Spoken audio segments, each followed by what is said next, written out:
नमस्कार विद्यार्थी मित्रांनो, आजच्या व्हिडिओमध्ये तुमचे खूप खूप स्वागत आहे। आज आपण अतिशय सोप्या पद्धतीने दशांश पूर्णांकाची बेरीज कशा प्रकारे करायची हे शिकणार आहोत। तर व्हिडिओ कुठेही स्किप करायचं नाहीये, शेवटपर्यंत बघायचं आहे आणि व्हिडिओ आवडल्यास व्हिडिओला लाईक करा, चॅनलला सबस्क्राइब करा। व्हिडिओला सुरुवात करूया। पहा, इथे दशांश पूर्णांकाची काही उदाहरणे घेतलेली आहेत। 7.09 अधिक 54.93 हे उदाहरण घेतलेले आहे। आता याची आपल्याला करायची आहे बेरीज। मग आपण मांडणी करत असताना 7.09 आता मांडणी करत असताना दशांश खाली दशांश लिहायचं आणि डावीकडची संख्या एकक खाली एकक आणि दशक खाली दशक अशा प्रकारे लिहायची आणि तसेच उजवीकडची संख्या दशांश आणि शतांश अशा ठिकाणी लिहून घ्यायची आहे। आता यांची बेरीज करायची आहे म्हणून आपण इथे बेरीजचं चिन्ह लिहिलेलं आहे।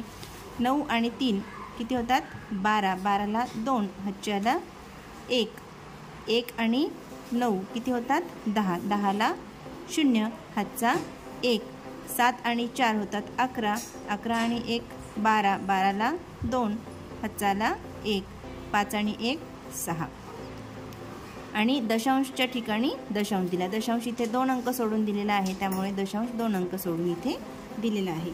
जशी आपण नॉर्मल संख्यांची म्हणजेच नैसर्गिक संख्यांची बेरीज करत असतो त्याचप्रमाणे या दशांश पूर्णांकाची सुद्धा बेरीज करायची आणि शेवटी दशांश ज्या ठिकाणी ठेवलेला आहे म्हणजे 2 अंक सोडून दशांश स्थळ असेल त्या 2 अंक सोडून दशांश स्थळ द्यायचं।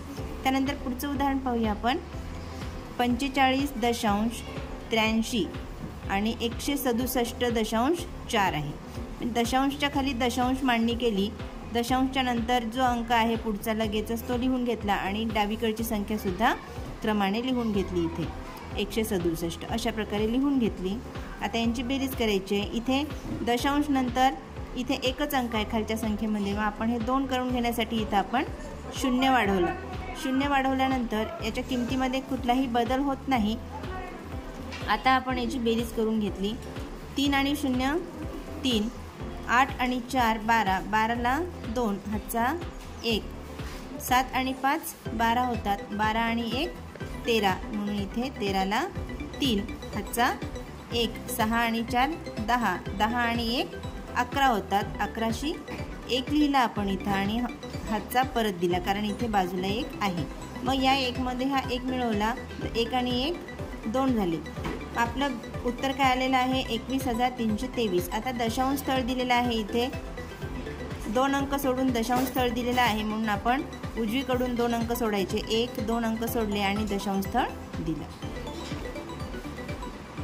तिसरं उदाहरण आहे आपलं 23.4 आणि अधिक 87.9 87.9 मांडणी करत असताना विद्यार्थी मित्रांनो आपण दशांशच्या खाली दशांश लिहायचा आहे आणि डावीकडची संख्या डावीकडे आणि उजवीकडची संख्या उजवीकडे लिहायची आहे, जेणेकरून आपलं उत्तर चुकणार नाही।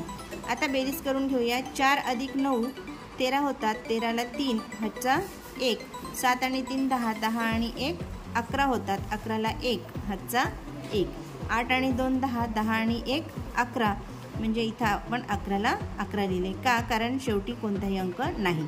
मग इथे 11 लिहिल्यानंतर दशांश किती अंक सोडून आहे 1 अंक सोडून आहे म्हणून दशांश 1 अंक सोडून दिलेला आहे इथे। नंतरचं उदाहरण आहे आपलं 6.95 आणि अधिक 74.88।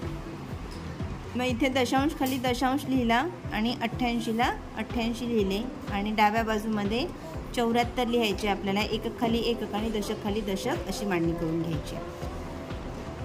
आता बेरीज करून घेऊया। 8 आणि 5 13 होतात, 13ला 3, हातचाला 1, 9 आणि 8 17 होतात, 17 आणि 1 18, 18ला 8, हातचा 1, 6 आणि 4 10, 10 आणि 1 11 होतात, 11ला 1 लिहिला आपण इथे आणि हातचा 1 दिला, 7 आणि 1 8। आता दशांश स्थळ पुन्हा 2 अंक सोडून दशांश स्थळ दिलेला आहे। आशा करते हा व्हिडिओ तुम्हाला समजला असेल। या व्हिडिओमध्ये जो आपण दशांश पूर्णांकाची बेरीज घेतली ती बेरीज तुम्हाला कशी करायची हे समजलं असेल आणि व्हिडिओ आवडला असेल तर खाली काही उदाहरणं दिलेली आहेत, त्या उदाहरणांची उत्तरे तुम्हाला कमेंट बॉक्समध्ये टाईप करून सांगायची आहे। परत एकदा चॅनलवर जर तुम्ही नवीन असाल तर चॅनलला सबस्क्राईब करा, व्हिडिओ आवडल्यास व्हिडिओला लाईक करा आणि अजून कशा प्रकारचे व्हिडिओ तुम्हाला पाहिजेत ते सुद्धा तुम्ही कमेंट बॉक्समध्ये सांगू शकता.